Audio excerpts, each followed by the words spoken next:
For those of you who've been watching my channel on a regular basis, you know that I disagree with Elon Musk on quite a number of subjects. But the one ambition that Elon has, probably the most significant ambition that he has always had, that is to say, putting thousands, if not millions of human beings on the surface of the red planet, a permanent colony that's something that I can agree with him on, and I have always agreed with him, regardless of how many scientists might disagree with the whole idea, talking about radiation, talking about the lack of an atmosphere, talking about extreme temperatures. I mean, the list of barriers to Mars colonization seems to go on and on. But here's the good news. The more that we learn from our intrepid little rovers on the surface of Mars, especially from the Curiosity rover, the more it becomes clear that Mars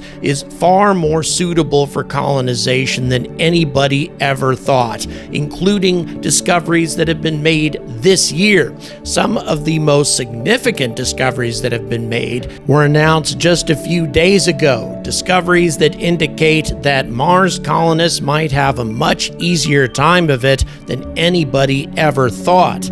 However, on the other side of the equation, another recent discovery was made that may suggest that there is a barrier to colonization that may prove to be insurmountable, a barrier that few, if anybody, in the mainstream scientific community will admit exists. But this threat, if we do nothing about it, may prove to be the most lethal danger that Elon Musk's future colonists ever have to face.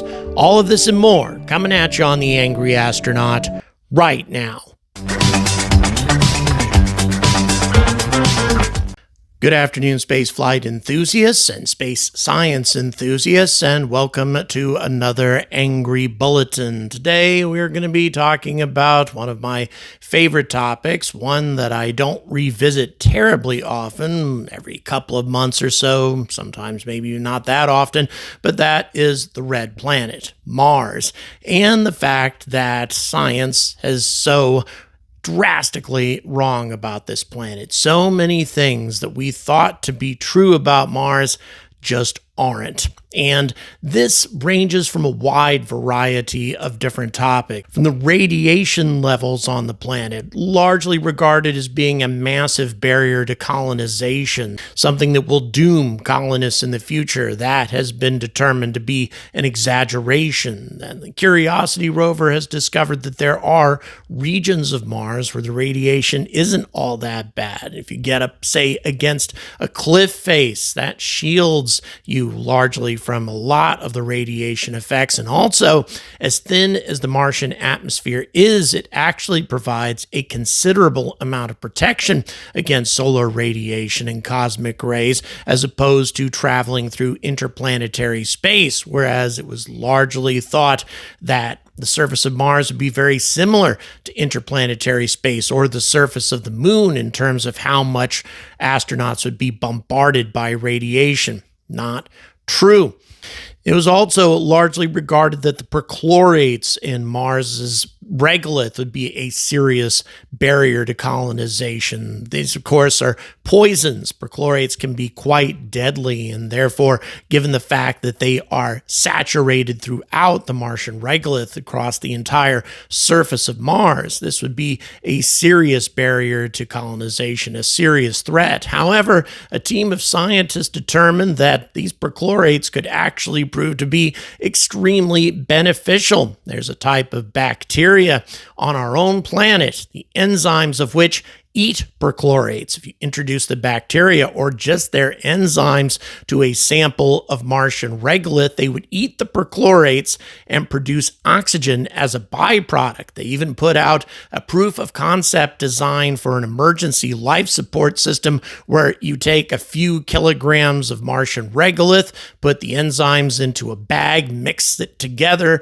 and you would have an emergency oxygen supply for several hours out of this supposedly poisonous material. So there are a variety of different things about Mars that we thought were true, thought would be serious barriers to colonization, and yet They aren't. But the biggest barrier overall to colonization, the biggest problem that many scientists thought Mars had for quite some time and really have stubbornly continued to believe, is the problem with water. As recently as the beginning of the millennium, many believe that water was very, very hard to come by on Mars, perhaps prevalent in the polar ice caps, but that's about it. Most of the climatological models indicated that a lot of water, any water that might have existed on the Martian surface anywhere near the equator or even 20 degrees north or south of the equator, should have boiled away into space, and so therefore water would be very, very hard to come by. We have determined that that is not the case. There's glacial remnants all over the surface of Mars, although just slightly beneath the surface of Mars, we've found to be quite a lot of water. We're talking trillions of tons of ice. But then scientists expressed concerns about just how pure might this water be? Would it really be usable? How much energy would have to be invested in making this water usable?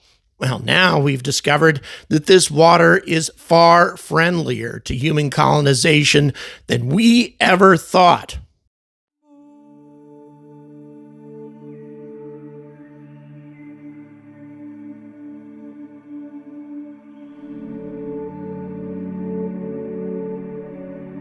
Although most of us know that water was definitely abundant on the red planet at some point in its ancient history, there's a lot of disagreement as to how much water still exists, whether in ice form or otherwise, and how pure that water might be. But on the slopes of Martian mountains and craters clings what appears to be flowing honey, coated in dust and frozen in time.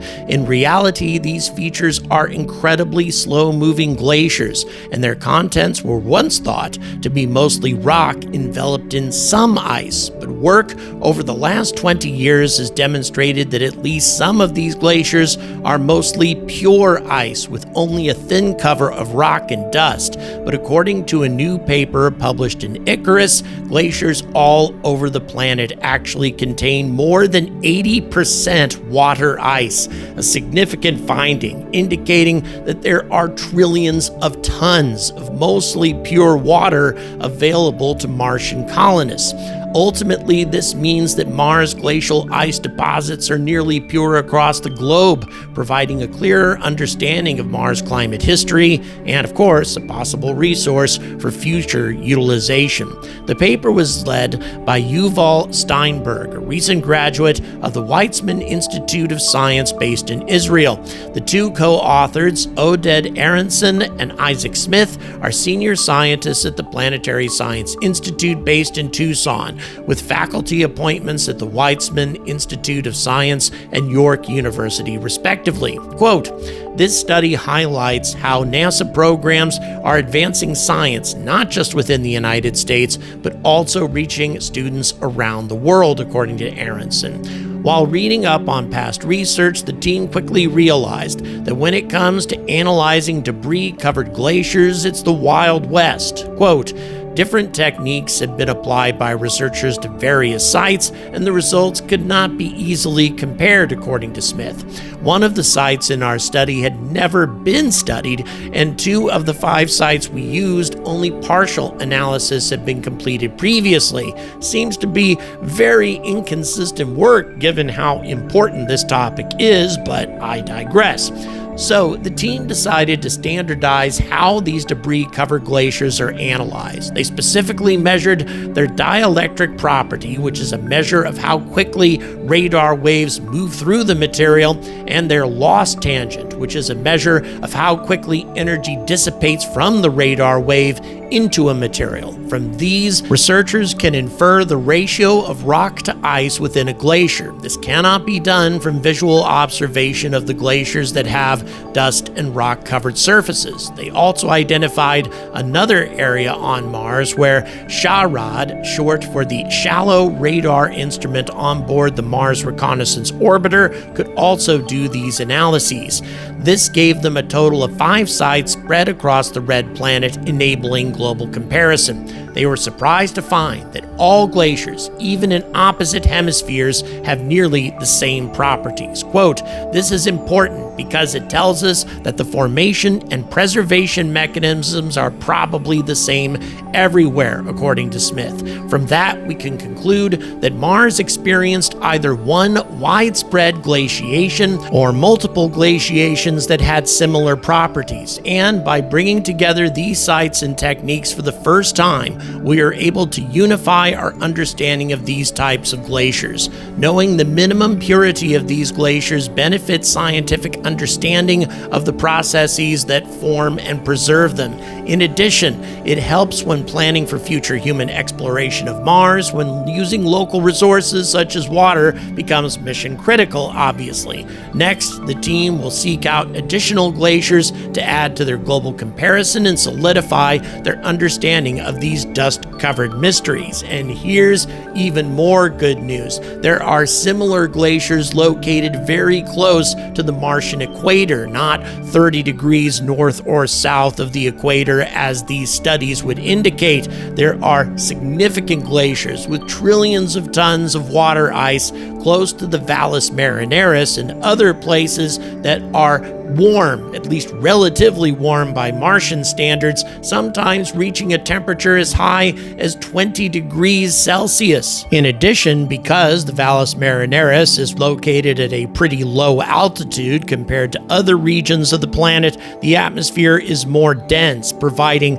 greater protection against radiation. And also, the Valles Marineris is full of very tall cliffs, which the Curiosity rover has told us provides a tremendous amount of protection against solar radiation, at least at certain times of the day. So the red planet is becoming more and more attractive of a place to settle than we ever thought. But that's not the entire story.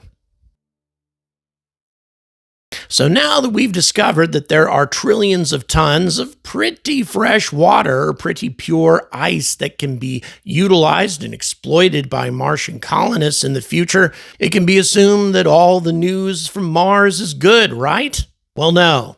Actually, some of the discoveries are not so positive. We're talking about the prospect of life. This is something else that many scientists believe was not really possible, that even though there might be water ice on Mars or just beneath the surface of Mars, that water didn't exist in liquid form, at least not on the surface or anywhere near the surface where life might be able to thrive, even though the temperatures get up to a point on Mars on a pretty regular basis where water might melt. It's not going to hang around long enough for life to evolve and flourish.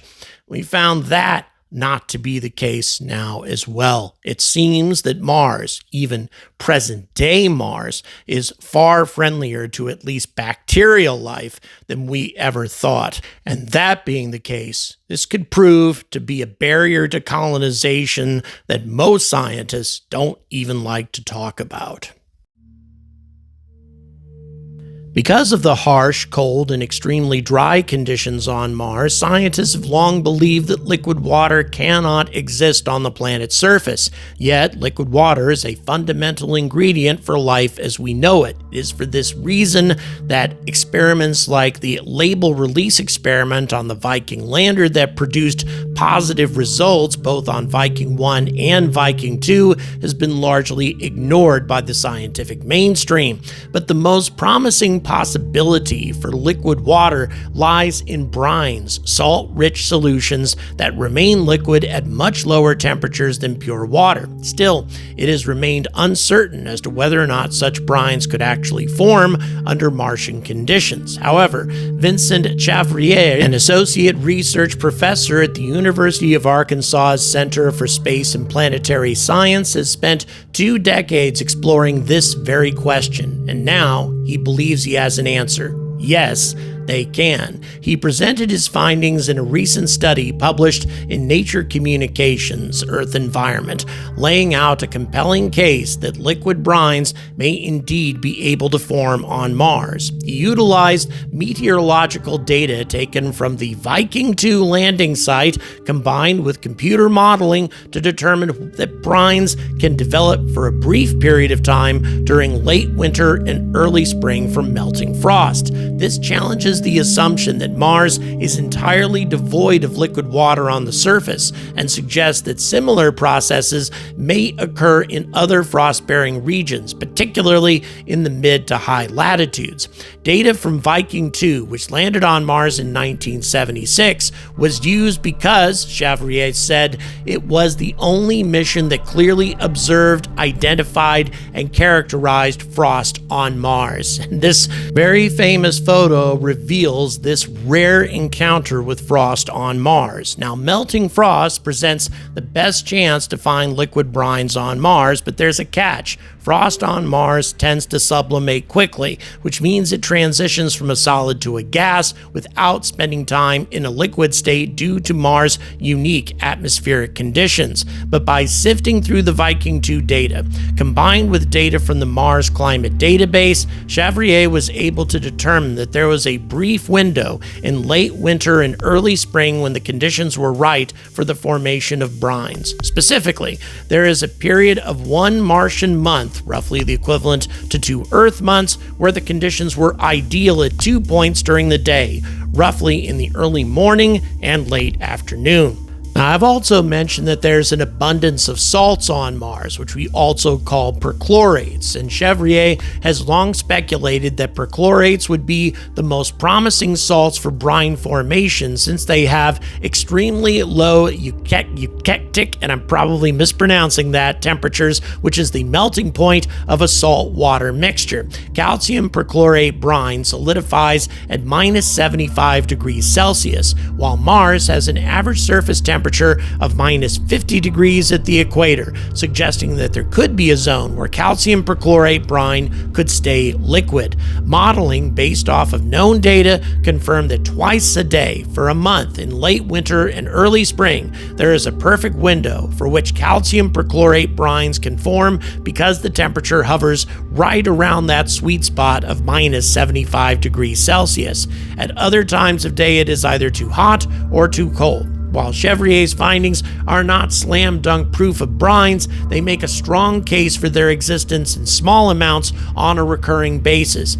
Even if there were direct evidence of calcium perchlorate brine detected by past or future landers, it would not be in large amounts. Calcium perchlorate is only about 1% of the Martian regolith, and the frost that does form on Mars is extremely thin, far less than a millimeter thick, so it is unlikely to generate much water, certainly not enough to support human life, but that doesn't mean that the planet couldn't have supported life adapted to a much colder, drier planet. Bacterial life, at least.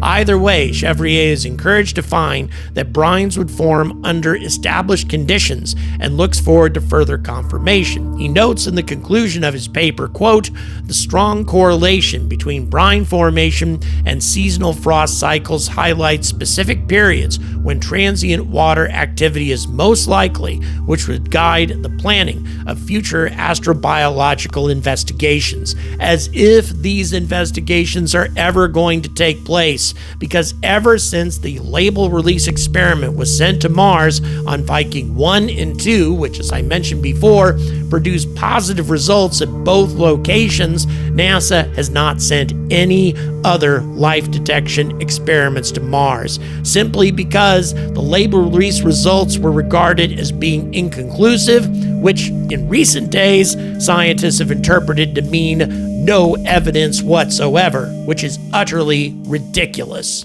And this leads to two more discoveries that have been made recently. First of all, a photograph of a rock that looks suspiciously like a coral, or perhaps fossilized coral. Now, NASA insists that this is just a rock that has formed under strange circumstances, which may very well be true, but in Poland, a group of scientists were experimenting with how some of Earth's hardiest organisms could handle life on Mars. And for this, they recreated real Martian conditions, such as extreme cold, low air pressure, darkness, and radiation. Once they managed to recreate this hard-to-live atmosphere, they introduced not bacteria, but multicellular organisms, 2 species of lichen, and something incredible happened.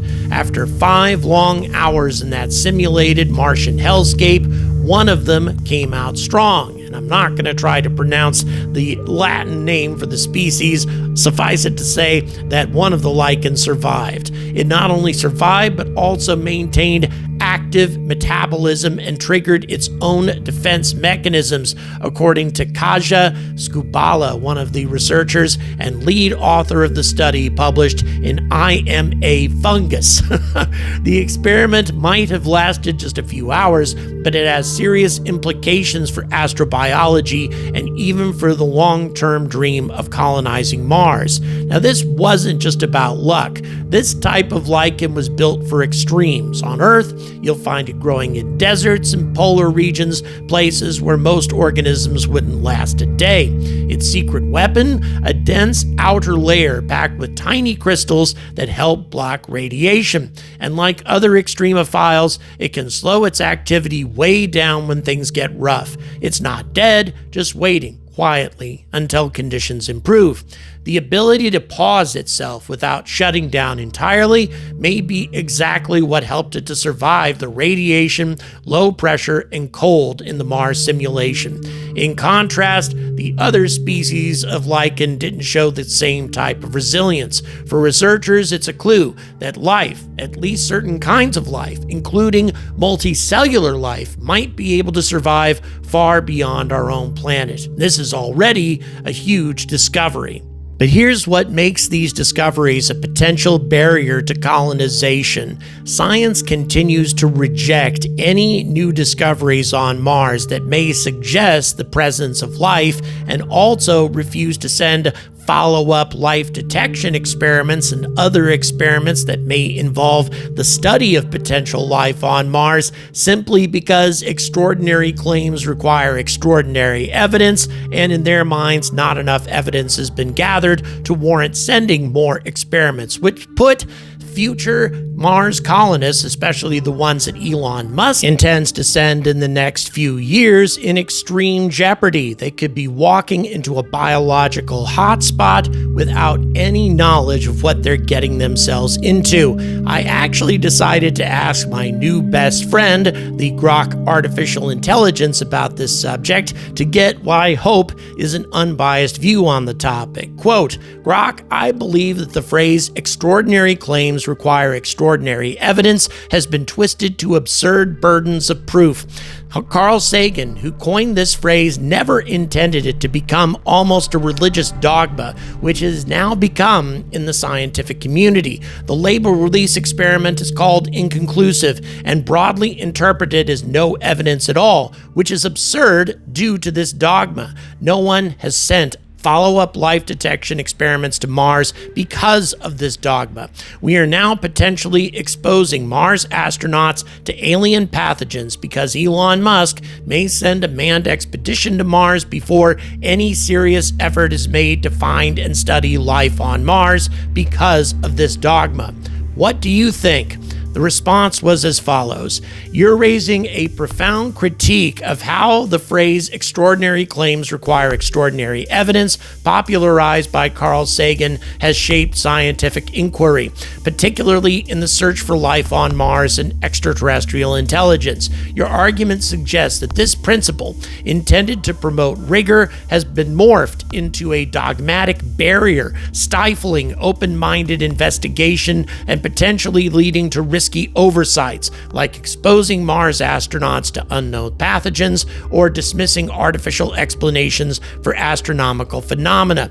So let's go ahead and break this down. First of all, Carl Sagan's phrase, introduced in the context of evaluating claims like UFOs or paranormal phenomena, was meant to emphasize that claims challenging established knowledge need robust, unambiguous evidence. However, you're correct that its application can sometimes feel like a dogmatic gatekeeper, raising the bar for proof to near impossible levels, especially in astrobiology.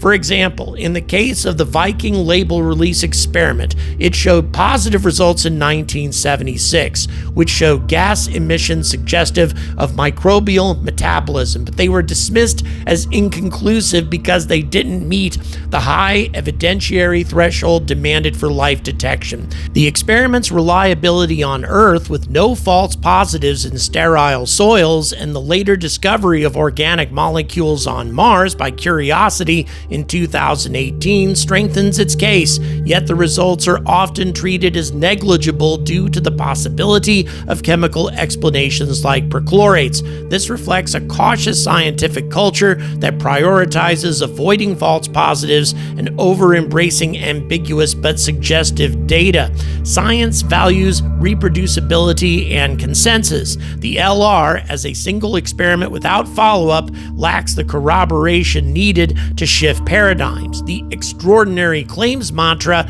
amplifies this caution, especially since confirming life on Mars would rewrite our understanding of biology and the universe. The fear of being wrong, coupled with the Viking gas chromatograph mass spectrometer's initial failure to detect organics, which was later disproven, has led to a conservative interpretation that downplays the LR as no evidence rather than potentially significant but ambiguous. And then, of course, there was the lack of follow-up life detection experiments. Your point about the absence of follow-up life detection experiments is spot on. Since Viking, no mission has carried an LR-like instrument to directly test for microbial metabolism, despite the LR's intriguing results and the discovery of Martian organics. The dismissal of the label release experiment as inconclusive has created a feedback loop where life detection is seen as a low-priority long shot.